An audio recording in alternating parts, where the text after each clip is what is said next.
4 drivers have fallen by the wayside in the Amateur Cup Series playoffs, and now 8 remain looking to prove their worth for the Championship 4. Their first chance is tonight here at Milwaukee Mile. This is the Wisconsin 300. Hello again, everybody. I'm Colin Denton. Welcome to the 16th round of the Amateur Cup Series in the first race of the round of 8. 4 drivers are now out of contention for the championship, including 2-time winner Chris Harley, who after last race finds himself in a 4-race skid of finishing outside of the top 20. And Donnie Moore barely kept himself alive after Kenny Knox had a blunder on pit lane.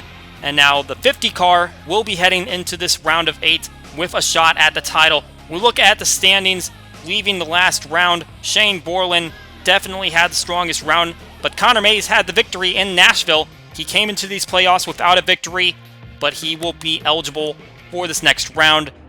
Donnie Moore just barely squeaking in. Both of the Rain Racing drivers, Robert Harrison and Austin Rogers, still in contention. Harrison's the only driver still in these playoffs without a victory on the season after Mays got that playoff opening victory. But who was going to be able to take advantage of this round at Milwaukee with all the points resetting? We've got 40 laps to figure out who will take a step up heading into these final 3 races. Before we get the green flag on the main event, we had the green flag on the truck drivers trying to qualify their way in.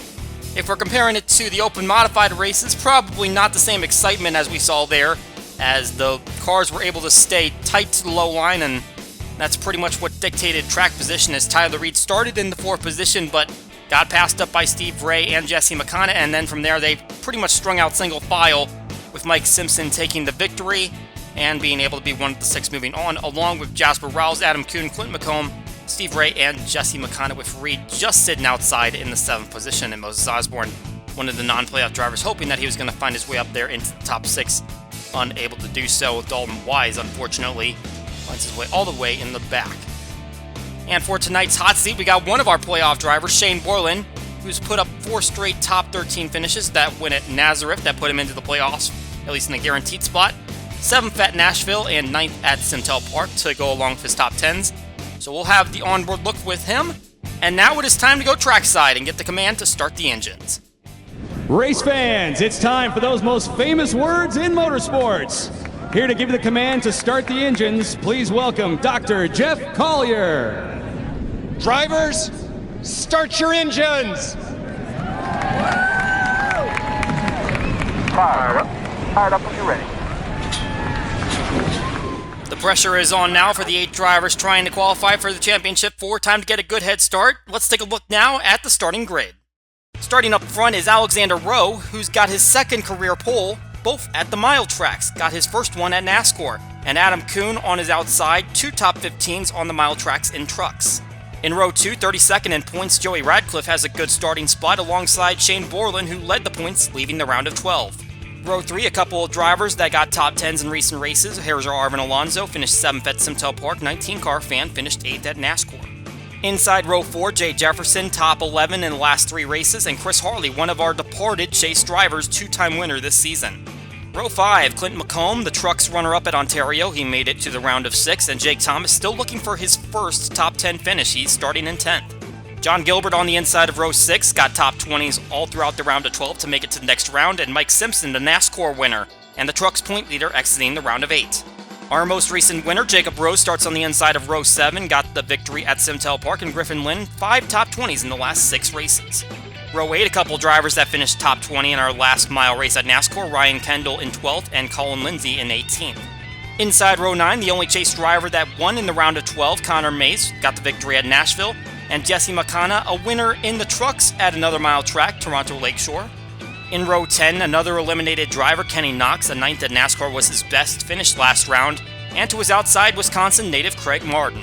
Row 11 on the inside is Noah Kim, had a good finish at NASCAR, finished 3rd, and Eric Van Arsdale, another eliminated driver, has 4 straight finishes outside the top 20 after a pair of top 5s. Steve Ray got his first amateur top 5 at NASCAR, finishing 4th. Joining him in row 12 will be Robert Harrison, who finished 10th at NASCAR and is looking to advance in the playoffs. Row 13, the 3rd place man at Simtel Park, Kyle Bichelia, inside of Kyle Law, who left the round of 12 3rd in points. In row 14, Ray Chapman picked up his first top 5 at Simtel Park. He finished 4th, and TJ Ball was the NASCAR runner-up. Chase driver Dwayne Calloway on the inside of row 15 finished 5th at NASCAR. to his outside Anthony Lopez, 2 top 10s and 3 short track starts. He finished 38th at NASCAR. In row 16, we've got AJ Jones, 1 top 20 in his last 8 races, and alongside is Jason Thales looking for his first top 20 at a track 1 mile or shorter. TJ Smith will line up behind his teammate in row 17 and alongside Al Calloway, who has 6 top 20s in the last 7 races. Jasper Rawls starts his 3rd Amateur Cup Series race from the inside of row 18 alongside Sparky the Sun Devil, who's out of the playoffs after 3 finishes outside the top 30. In row 19, Chase Baldwin, 3 top 20s in the last 4 races alongside Austin Rogers, who was the runner-up at Simtel Park. In row 20, a couple of drivers looking to break some streaks outside the top 10. Jack Freeman hasn't seen one since race 8, and Andy Coleman hasn't seen a top 10 since race 11. And in the final row, Justin Roadback, who's furthest back in full-time standings, and Donnie Moore, who just squeaked his way into the round of 8, now going to be starting on his back foot. Just a quick reminder, if you want to watch this race from onboard any of our 8 remaining playoff drivers, over on the NFRN channel, you can see those streams. They are now active. You'll get those driver stats and the chase board throughout the entire race. Pace car pulls off, they head down the front stretch, and the green flag's out! We're racing in Milwaukee.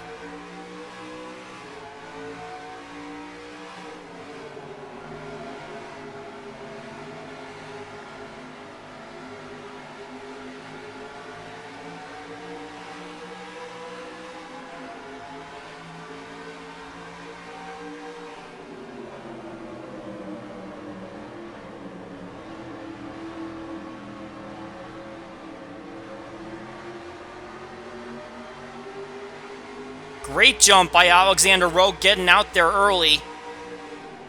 Shane Borlan finds himself on the outside of Alonso, trying to see if he can find his way to the inside line, which was preferred in the part-timer race, as we saw.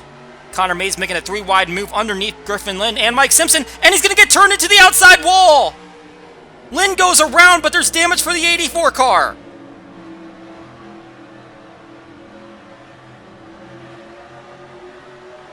And trouble already for one of the strongest drivers in the chase field. He's still running, but he definitely has some front-end damage. Hit the outside wall with a good lick. And we're going to have to see a replay of that one. Not entirely sure what happened there. That is going to be our first caution on lap number 2. They come to the yellow flag, and Alexander Rowe in the lead. You see this 3-wide pass. Mays getting underneath Lynn, and I'm not sure if he just thinks that he's clear and doesn't leave Lynn any room, but there's definitely contact as they're exiting turn 2, and effectively just hooks Connor Mays into the wall. Griffin Lynn goes with, and Mike Simpson, so really all 3 of those drivers that were just in the 3-wide situation. Noah Kim nowhere to go, right on the inside of that. Lynn goes for a full 360. Looks like Noah Kim's also going to go at least partially around. And he'll get it righted. Let's take a look from a front-on angle.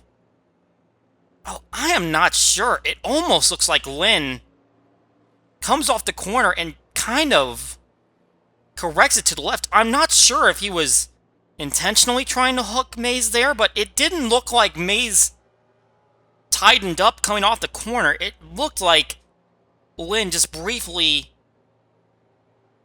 oversteered, perhaps? I'm not sure.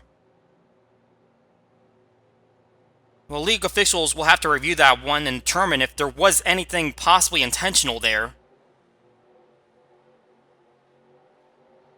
Obviously, they've got the same access to the footage that we do, but they'll be the ones that decide that. On board with Connor Mays.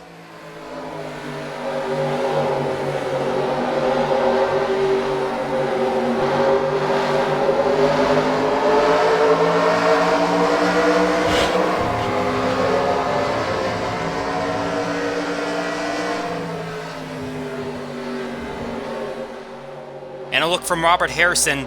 We're under caution here at Milwaukee Mile. 3 laps in the books.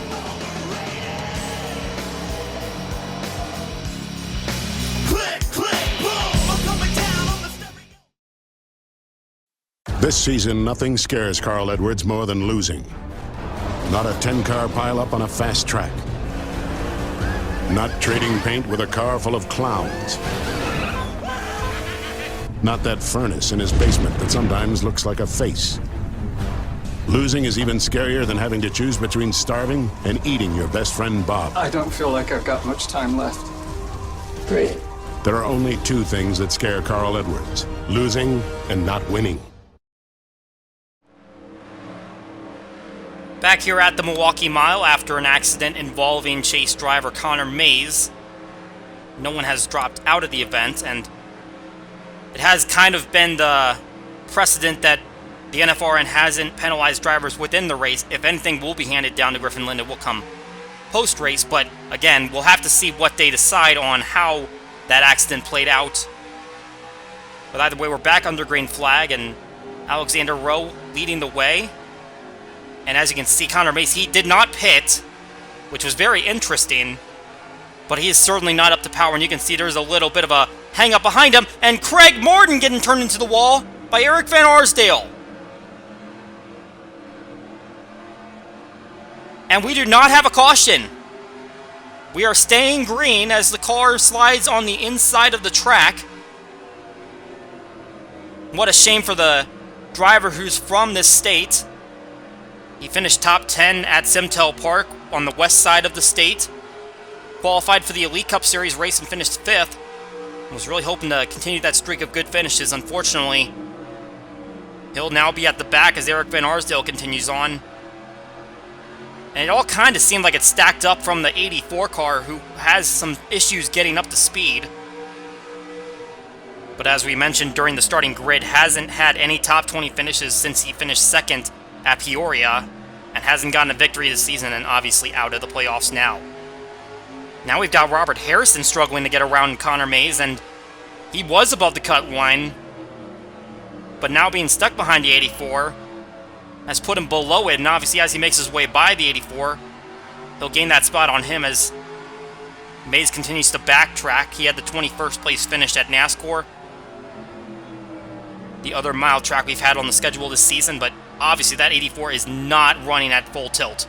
After that contact with the wall, very surprised to not see him come down and get repairs. Now he's got an inside move from Eric Van Arsdale, 3 wide with Anthony Lopez, and they go into the outside wall right in front of Mays. And I think he's going to get it through it, but not everyone is, and now we're going to have a caution. Don't believe any chase drivers were involved there, and it looks like Mays was able to slip just through it. But Anthony Lopez was trying to make a move to the inside. Eric Van Arsdale also there at the same time. And for the second time in just a short amount of laps, Eric Van Arsdale involved in an incident.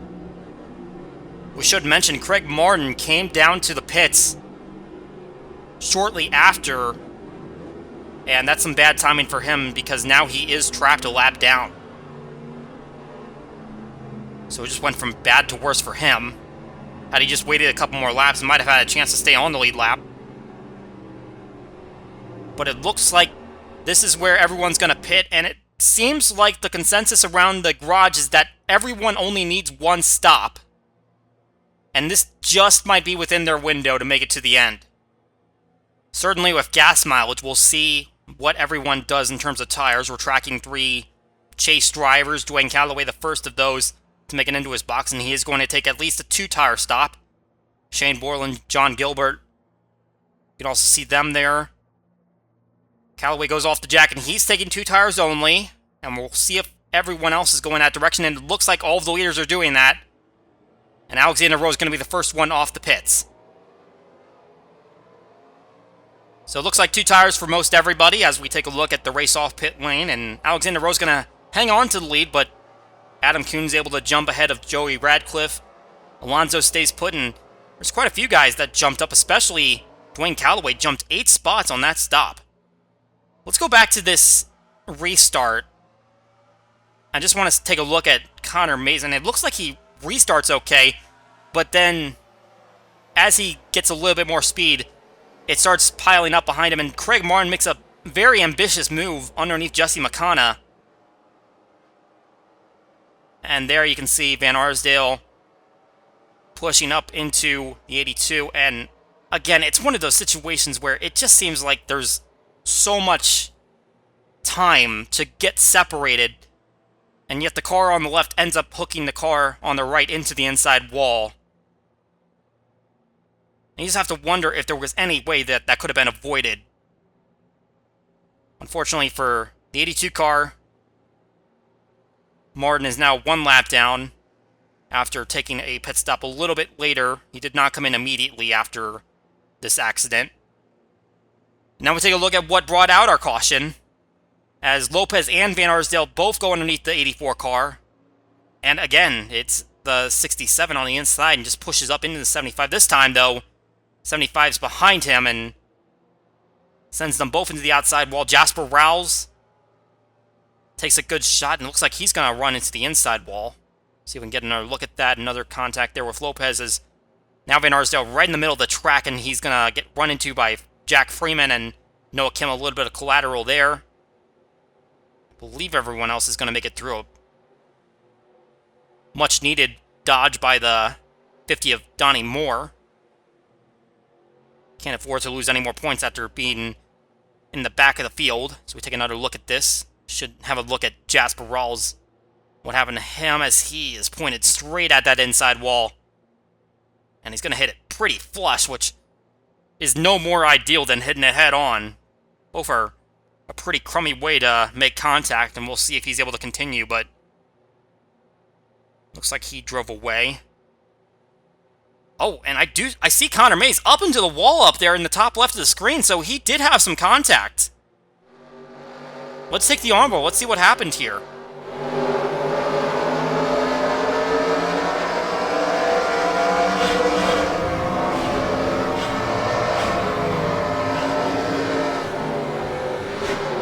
And the 54, as he was rebounding off the wall, couldn't slow down, and unfortunately the 84 car was there, and it just keeps getting worse for Connor Mays. We'll watch this one through Donnie Moore's view as we hit a commercial break. Second caution, with only 11 laps complete. We'll be right back.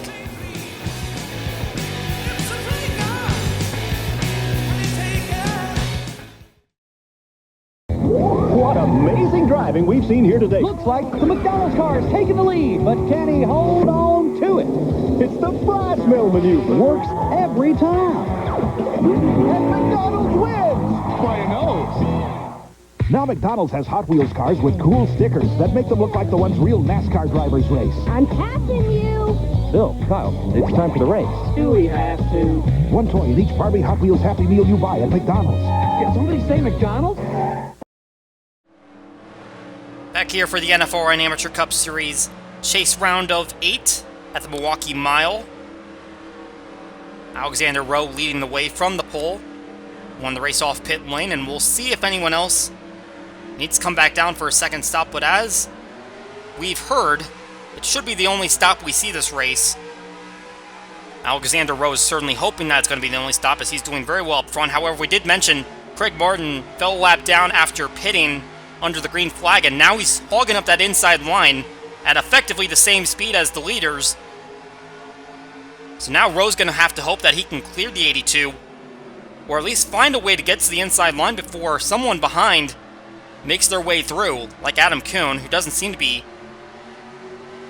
super quick to get down to the inside line. He might get passed up by Radcliffe at this point, but Martin is certainly holding his own, and he has every right to try and get back on the lead lap and hope that there's going to be another caution very quickly while the 33 is behind him. At the moment, he just about has his row cleared, and if Rowe can just get behind the 82, he'll have the space to get into the inside line and keep everyone at bay for now. He hasn't taken that option, though. He continues to run on the outside as we see Connor Mays, after 2 contacts in this race, is now falling away from the pack. And you can see on the chase board, 27 points behind, and it's quite a wide gap between even 4th and 5th. Kyle Lall, 13 points between him and Donnie Moore, who just snuck into the round of 8 after some pit issues with Kenny Knox at Simtel Park. But Mays is certainly going to have a hard time getting the maximum speed down these straightaways. Let's take a look around our chase drivers as Shane Borlan and John Gilbert running side by side.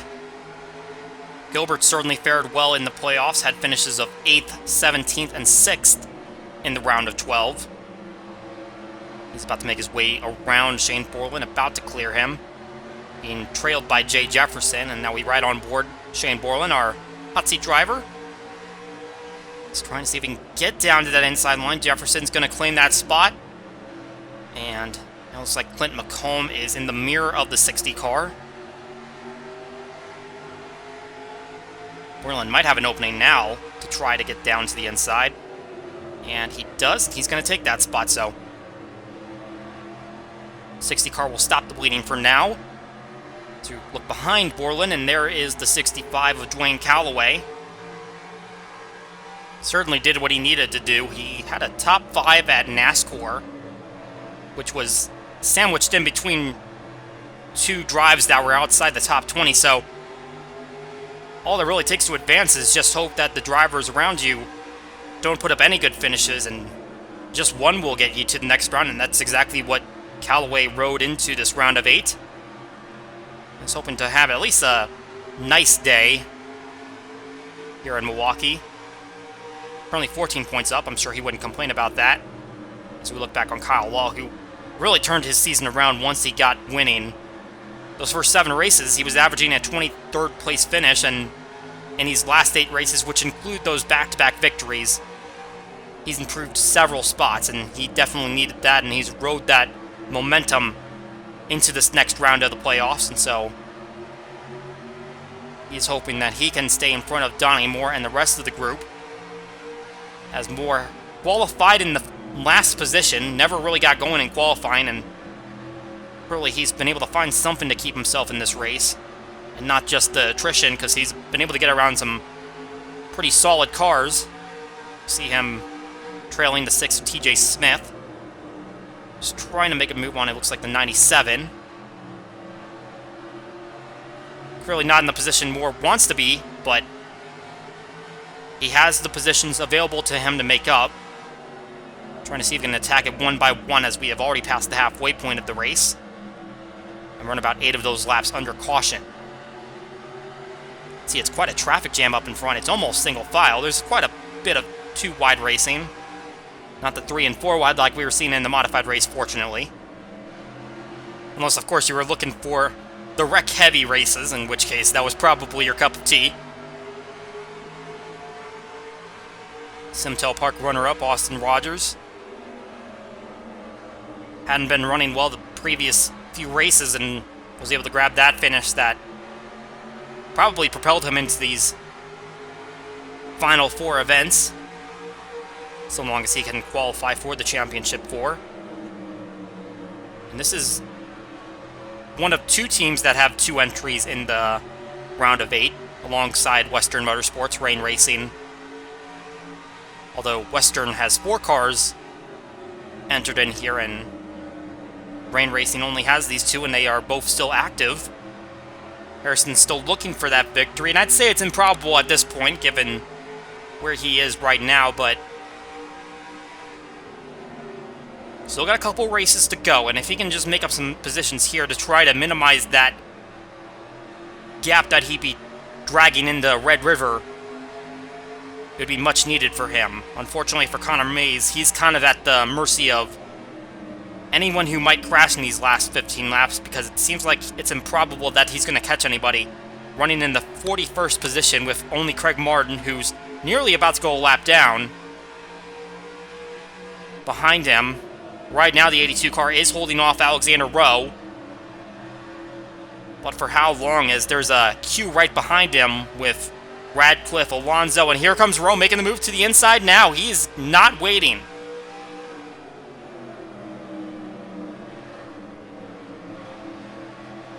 Trying his best to get around him. Not quite clear yet. Should have the ability to clear him going into turn 1. And will anybody be able to follow him? That's the big question. Rowe's now clear of the 82, but no one has followed him. And this could be a big break for Rowe, who's been doing very well lately. 3 top 10s in the last 4 races. Tripling his amount in the first 11 events, and looking for that first career victory. He might be able to get it here if it goes green, with Alonso and Radcliffe running side by side behind him.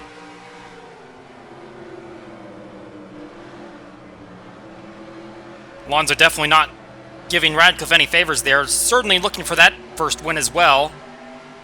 Got the runner-up at Knox. So could be on his way to matching his best finish, but and as they continue to fight, they're really letting Rowe get away from them with Martin still an obstacle. Looks like Alonso will be able to clear going down into turn 1, but it took a long time for him to clear that 53 and still hasn't quite done it. It looks like he's got it this time, and he'll hold the defensive line here, and Rowe will continue to lead here at Milwaukee. One more break, and we'll be back for the finish.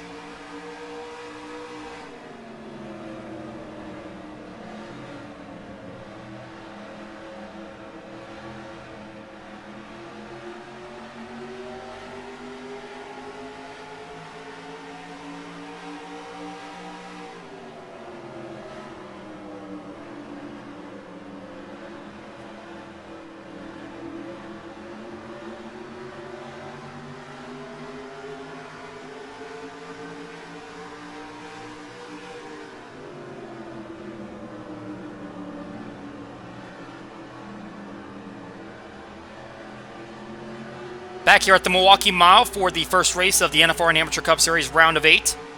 Currently a non-chaser leading the way, and Alexander Rowe, who's led from the start of the green flag, took the pole, his second career pole, both coming at the mile tracks, and he's got a pretty good gap over Alonso in second place. Craig Martin, kind of a roadblock in the middle right now, but still holding pace for a lapped car. And meanwhile, Joey Radcliffe is just behind Alonso, trying to see if he can sneak around him for second, and looking for a career best finish. That's currently fourth, and he's running third. That fourth place came at bump drafting. It's a super speedway, so definitely going to be a little bit more credibility if he can get the top 5 here at a shorter non-drafting track. And he is followed by the most recent winner of this series, Jacob Rose, who got the victory at Simtel Park, and quite the back-to-back races for Rose, who was unable to make his way into the chase. He's putting up some good performances, and he's trying to see if he can track down those top 3. At least get into second or third, as it looks like Alonso tried to make a move on Martin as he's trying to make his way around him now. And an unfortunate circumstance for Kenny Knox. We mentioned it before, a poor pit stop kind of cost him that spot in the round of 8. He was ahead of Donnie Moore, and unfortunately, the pit stop was just too slow for him. And that was able to propel Donnie Moore into the top 8, and got to give props to Moore. He's only 5 behind Kyle Law at the moment on the chase grid, and we look at Adam Kuhn, who's being challenged by Dwayne Calloway for a spot and potentially another point for the chase driver. Kuhn started on the outside of row 1, and he has drifted back to 8th, but got to give him props for holding it up there in the top 10. Part-time truck driver still competing in the playoffs. Back on the onboard of Shane Borlan, who's trying to chase down Dwayne Calloway, and he was able to get around John Gilbert, who's now kind of stuck on the outside line. Looks like Clint McComb is going for that spot now, so Borlan not only took a point away from Gilbert, but he also put another chunk of points away from him by getting McComb underneath, and looks like TJ Ball's not going to try to challenge for a spot, so Gilbert's losing some points late in this race. That is not what he needed. He's now only single digits ahead of Donnie Moore at the moment. As we ride on board the driver of the 50. 5 laps to go, but still some positions that driver of the 50 could collect. He gets in the right spots. It looks like Al Calloway is stuck on the outside line, and we see Gilbert is trapped on the outside of TJ Ball, with Jason Dales just behind him. And another chaser, and Kyle Law, is tracking him down as well. Well, he might have a gap here if he can slip into it. We're riding on board Gilbert right now, and he's not going to take that inside line, so Jason Dales might be able to get underneath them. Colin Lindsay also stuck on the outside line. Ooh, Gilbert got a pretty good run off of turn 2. Can he get down to the inside? And he does. Good run off that corner. And that's going to stop the bleeding for the 31 car. You have to give props to the 50 of Donnie Moore, though. He had really picked it up. It looks like he's about to be on track for another top 20. He's had quite a few of those in the past few races. 3 in the last 4, but none of them being top 10s. And doesn't look like he's going to get that far up, but he is making up ground, even in these late laps. And that's really going to help his positioning going into Red River up in North Dakota, as the Rain Racing drivers are really struggling back there, along with the obvious Connor Mays, who's been involved in 2 incidents today. We've only had those 2 cautions. We haven't had a caution for the last 25 laps or so. It's Craig Martin, unfortunately, is not going to get his lap back. Jake Thomas, who's in 7th place, just went underneath them. But coming through turn 3 and 4, Alexander Rowe's going to see the white flag. This race will end under the next flag. And someone is down on pit lane. I believe that is Griffin Lynn. It looks like he might not have had enough fuel to get to the end, so they ran pretty close to that fuel window. We mentioned it didn't seem like they were going to need to make another pit stop, but they were really tight on that window. But Alexander Rowe played it perfectly, got a little help from the lapped car, and he's going to go rail to rail and collect his first career victory. Alexander Rowe comes across the line and takes the checkered flag here in Milwaukee.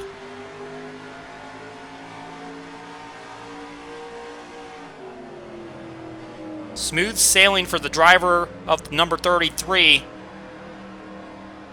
He is tonight's winner of the Wisconsin 300, and although he's not competing for a title, he's going to have a little bit of something to brag about when he heads back to the race shop.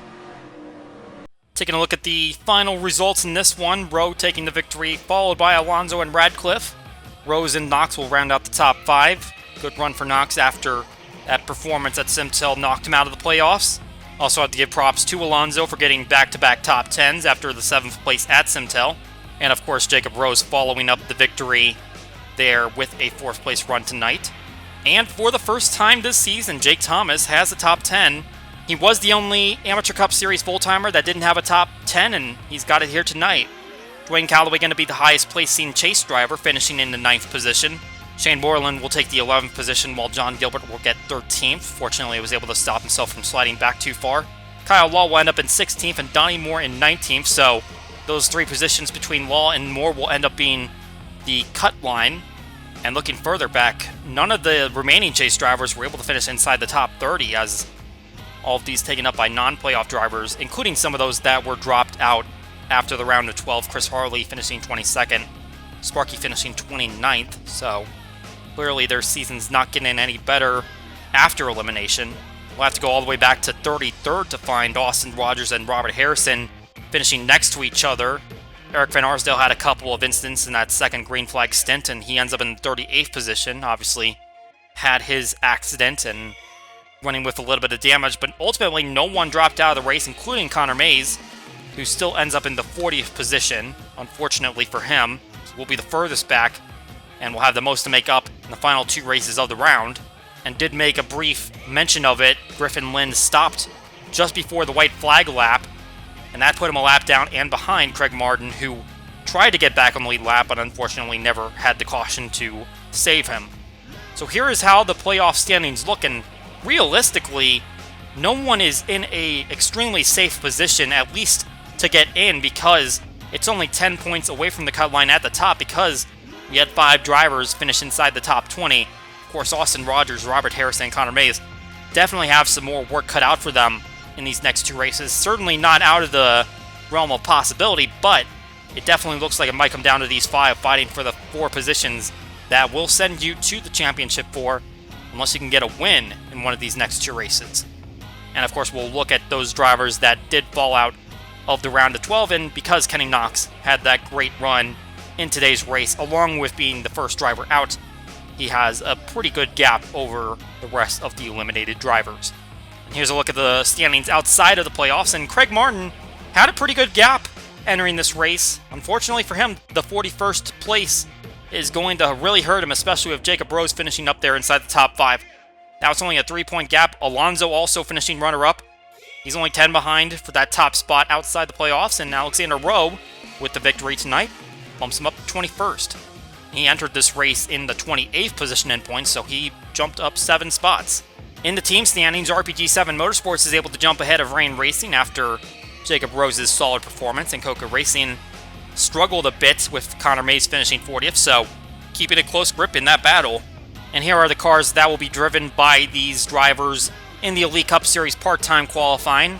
A bit of position shuffling for the order, but it is the same lineup as the past few races, with Craig Martin and Jacob Rose still taking up those final 2 spots.